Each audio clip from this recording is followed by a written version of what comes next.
All right, MSI. I'm not one for rousing speeches, but the captain needs our help. So, get in there and fight! Stay down, man. Waste of company ammo. Waste of company ammo.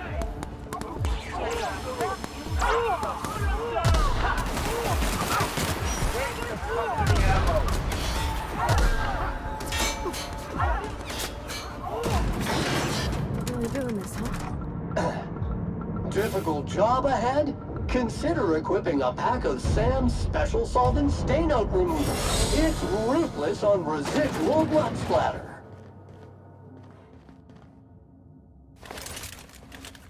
Captain, you have an uncanny talent for complicating my life.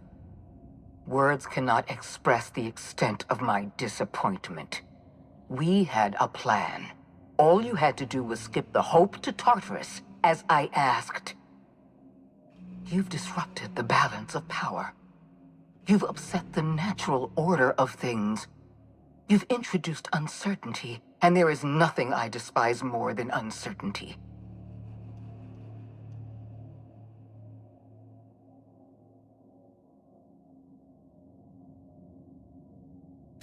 I'm afraid I can't do that. You have a flair for subtlety. If you'd worked for me, you would have been the greatest fixer Halcyon has ever seen. For all your talents, you are the enemy of Halcyon, and therefore you are my enemy.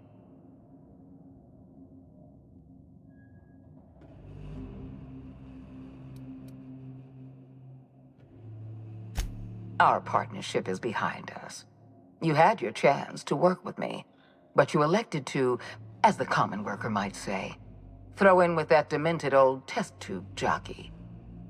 Dr. Wells is being held in my custody. His cooperation will prove invaluable, even if I have to beat it out of him. All that's left to do is put down this riot, arrest you, and then get on with the bloody business of saving this colony.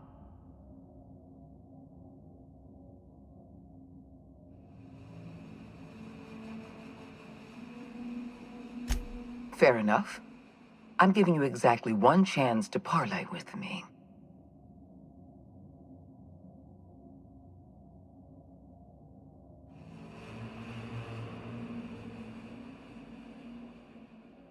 Interesting that you think I'm going to die here. I believe I'm more than capable of taking you on.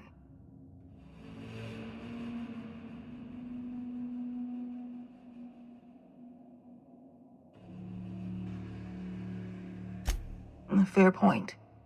I don't know how you've managed to defy the odds. By every reasonable estimate, you should be dead. Yet here you stand.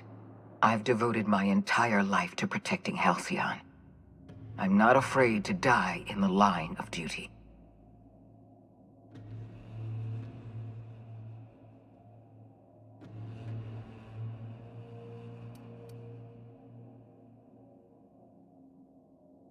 Don't you think I know that? Yes, I made mistakes. Costly mistakes. Leaving you alive was the worst of them all. You were always an unknown variable. I tried to recruit you, but you threw your lot in with that madman, Phineas Wells.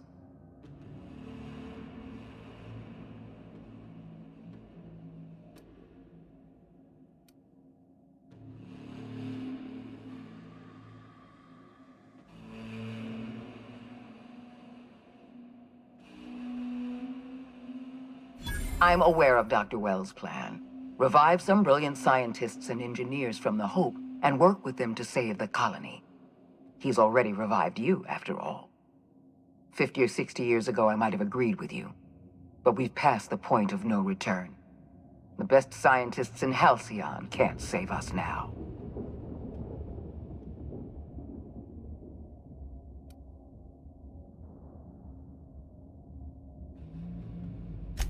I appreciate your confidence, Captain. But so long as you're allied with Dr. Wells, we can never work together. I haven't given up on the program yet. You've caused some complications, but I can improvise. I can fix this.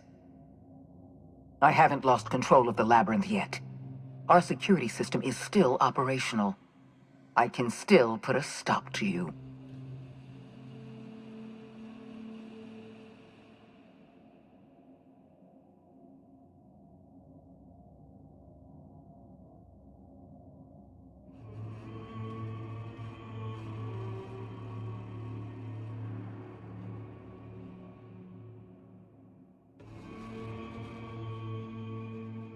When you put it that way, no. Not in the least. Damn it all. Very well. You win. I'm familiar enough with your methods to realize my chances of survival are low. Congratulations, Captain. You've outplayed me. I accept your terms and will return Dr. Wells to your care.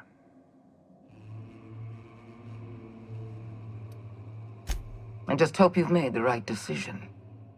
The fate of the colony is in your hands now. I bid you farewell, Captain.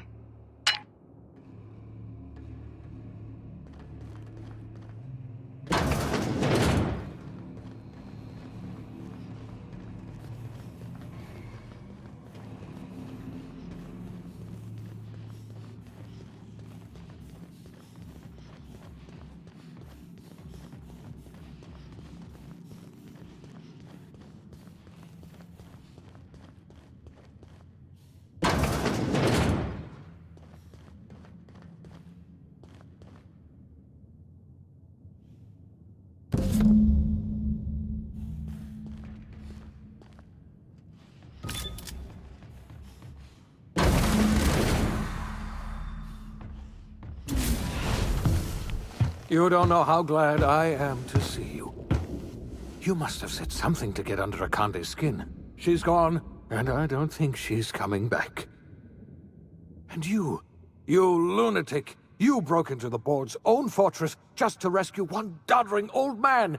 You are absolutely out of your mind, and I can't begin to thank you enough.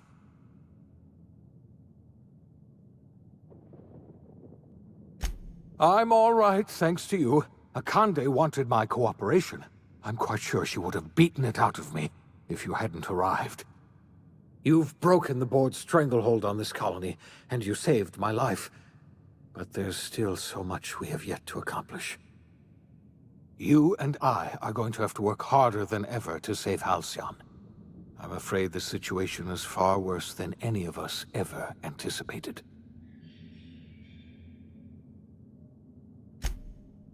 Earth has gone dark. We haven't received a single message in 3 years. There's been no communication, no signals, nothing. 2 years ago, the Earth's Directorate's frigate disappeared on their way back to Earth. We don't know what they discovered when they arrived, or if they arrived at all. You mean we're all alone out here? Really alone? I'm afraid so, Miss Holcomb. Halcyon is the only home we have left. Returning to Earth is no longer an option. We're in serious trouble, my friend. Do you know what this means for Halcyon? We can't rely on Earth for support anymore. We've been cut loose. We're entirely on our own. Yes, we do. You've done a marvelous thing. You've succeeded where anyone else would have failed, including me. We must begin the revival process immediately, starting with the hope's brightest minds, and then we're going to fix this damn colony, one problem at a time. We're going to need a leader, and I can't imagine a better person for the job than you. What do you say, old friend? Will you help us?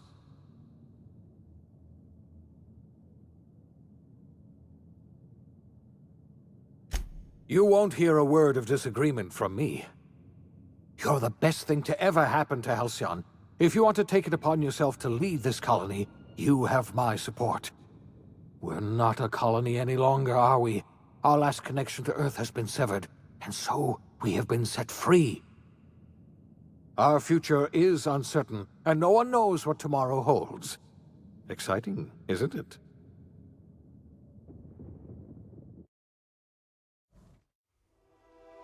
The OSI teaches that everything in the universe happens according to the grand plan. But the stranger that arrived in Halcyon was an unplanned variable. From the moment she landed in Emerald Vale, her actions altered the course of history. The events on Tartarus brought about the end of the board's authority. But the board's mistakes would haunt the colony for decades to come. The damage they left behind would require the work of a generation to repair. Dr. Phineas Wells began reviving a handful of the Hope's colonists: engineers, scientists, technicians, and intellectuals. They were among the brightest minds the Earth had ever sent out into the stars. The Hope scientists and engineers woke up in a colony descending headlong into total collapse. With no way to return to Earth, they had no choice but to band together and devote themselves to the cause of saving Halcyon. The people of Halcyon were nothing if not hardy. In the absence of the board's authority, many of the colony's settlements banded together with a single purpose in mind: survival. Life was especially hard in the years to come. Some towns dissolved by attrition and starvation, but most of them found a way to carry on. In the years to come, Halcyon was forced to reckon with its newfound freedom. The board was gone, and for better or worse, the colony was responsible for its own destiny. Between MSI's worker-centric policies and the iconoclast's manpower, Sanjar and Zora were able to rally many of the Terra 2 townships to their cause. MSI's workforce swelled, and the iconoclasts enjoyed a significant surge in their ranks. The board was too distracted by infighting and internal politics to stop MSI from becoming a powerful corporation and a refuge for townships that might have fallen through the cracks. Bolstered by her status as savior of humanity, Lilia Hagen ushered Sublight Salvage to a new golden age. Her company grew bolder and more transparent over time, muddying the line between lawful and criminal for the entire colony. The Sublight family would thrive for years to come. After returning to Edgewater, the deserters negotiated workplace reforms with Reed Thompson, including a single day of rest, which came to be known as a weekend. As the world around him changed, Thompson found himself pining for the old days. He was known to spend his weekends in the cantina, nursing one of the few remaining bottles of Zero-G, and repeating to himself, "It's not the best choice, it's Spacer's choice." As for Adelaide McDevitt, she tended to her garden in solitude for another year before passing away. Her body was discovered some months later when Reed Thompson paid her a visit in an effort to make amends. Her remains were buried in a place of honor underneath the floor of the Edgewater Cannery. Reed believed this was what she always wanted. Under the leadership of Junlei Tennyson, the groundbreaker held firm against corporate influence. The ship's mechanical stability gave Junlei the time to educate a promising generation of engineers schooled in her family's traditions. The future of the groundbreaker looks promising. The rediscovery of the Hope and the abandonment of the lifetime employment program forced Byzantium to come to terms with some uncomfortable realities about the state of Halcyon. While Byzantines were reluctant to surrender the luxuries they'd grown accustomed to, the board's diminished authority gave them little choice in the matter. Nearly everyone had to learn to make do with less. Some even had to get jobs. It was a dark time indeed. Your influence shifted Ellie's perspective. She finally admitted, albeit grudgingly, that she just might need other people. Sometimes. With a steady income from the life insurance payouts, she was finally able to afford a ship of her own. She hired a small crew and flew supply missions to communities on the fringe. Some of them were even legal. Life in Halcyon was sobering for Felix Millstone. The grand revolution he dreamed of never came. There was no great awakening for the colony, no celebrations in the streets. There was only the hard, desperate work of trying to repair a broken colony. Felix never had a head for numbers, but if there was labor to be done, he was there to help. Eventually, Felix realized that the work of a revolution was done with two hands. As much as he enjoyed his adventures aboard the Unreliable, the vicar, known as Max, eventually decided that it was time to move on, to live out the life he had sought so long to create.